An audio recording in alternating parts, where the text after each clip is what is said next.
किसी पितृबाधा से पीड़ित है,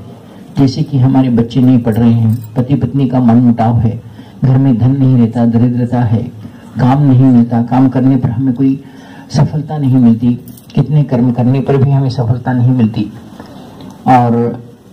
हम दुखी होते हैं कि अपने पारिवारिक समस्याओं से, वैसे ही हमारे कर्म में अड़चने जो आती रहती है, यह कोई न कोई दोष के कारण, पितृदोष के कारण, आदि कारणों से ही यह सब होते रहता है। तब उन पितरों को जो अतृप्त है, आत्मा के रूप में घूमते रहते हैं, उनको तृप्त कर अगर उनको हम स्वर्ग प्रदान करते हैं या उनको आगे बढ़ाने की क्रिया करते हैं, इसमें कहा गया है कि गया से भी, गया जितना विष्णुपाद के नाम से जाया जाता है, और नारायण सरोवर भी आज विशिष्ट तिथि होने के कारण कल भी अष्टमी है, इसको भीष्माष्टमी कहा गया है। और भगवान श्री कृष्ण के कहने पर इस नारायण सरोवर में केवल जल तर्पण देकर ब्राह्मणों को दान, क्षेत्रज्ञ ब्राह्मणों को दान देने से अपने पितर कहीं भी हो उनका उद्धार होता है और वे आगे बढ़ते हैं, ऐसा पुराण कहता है। हमारे में आकस्मिक परिणाम प्राप्त करने वाले, भ्रूण हत्या, छोटा बच्चा अपन गर्भ को निकालने वाले या गर्भ को निकालने के लिए गोलियां लेने वाले बच्चों का आकस्मिक मरण होता है, तो वो माता पितर फांसी लेना, एक्सीडेंट में मरना, विष लेना, इससे कारण जो मृत्यु होती है वो अतृप्त आत्माएं घूमती रहती है। और उनको अगर हम उन आत्माओं को मुक्ति देना चाहते हैं तो नारायण सरोवर ऐसे स्थान है जहाँ उस पीपल के वृक्ष को जल चढ़ाएं तो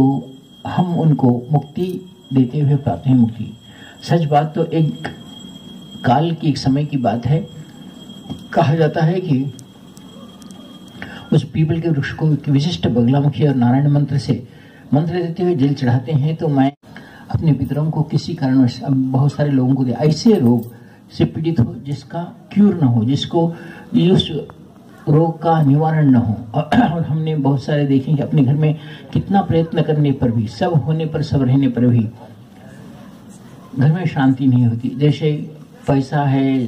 सब कुछ है, सब कुछ है, शादी नहीं होती, पैसे हैं, सब कुछ है, पुत्र प्राप्ति नहीं होती, संतान नहीं होती। हमारे घर में कोई न कोई घर में मन मुटाव रहता है, शादी भी होती है तो डाइवर्स की तरफ जाती है। ये सारी क्रियाएं किस लिए होती है, किसकी तरफ से होती है, कौन है? ग्रहों की पीड़ा। ग्रहों की पीड़ा कब आती है? तुम अगर तुम्हारे पितरों को कोई ना कोई कष्ट पहुंचाए हो या पितर तुम्हारे तुमसे अतृप्त हो, तब ये कार्य होता है अपने घर में। कैंसर जैसे रोग होना, जिस रोगों से हमें बाज नहीं आती, तो इसके पीछे कुछ न कुछ दोष होते हैं, और इस दोष को थोड़ी ज्योतिषी लोग अपने अपने मार्गों से बोलते हैं और थोड़े अपने अपने कार्यों से या कालपुरुष साधना से हम इसे जान सकते हैं कि इस कौन से दोष के कारण यह कष्ट अनुभव कर रहा है, और इसके निवारण के लिए उसका भी हो सकता है। उसके यहाँ अगर हम यहाँ आकर साधना संपन्न करते हैं तो उन पितरों को मोक्ष मिला, और जब पितर तृप्त हो जाते हैं तो अपने घर में इन समस्याओं से समाधान आवश्यक रूप से मिलता है। तो इन ऋणों को चुकाने के लिए यह स्थान नारायण सरोवर का स्थान श्रेष्ठ